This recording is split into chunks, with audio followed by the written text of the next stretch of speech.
All right, guys, we in the garage, work after work. We're about to work on this 57 Belair. Please note, man, this is my first time ever doing a frame off restoration on my own. Body work, welding, cutting out pieces of cancer and welding them in. First time ever doing it, but we're getting there.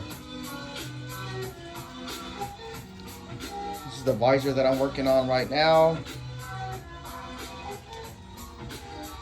If you would have seen this Belair, man, it was a rust bucket. Progress though, guys, progress. I'm learning as I go, guys. There's some pieces here that, you know, cancer got in, so I'm just gonna cut those pieces out and weld a piece on there.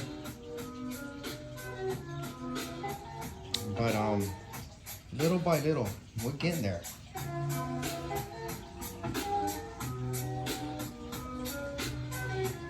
Metal flake came out okay for my first time.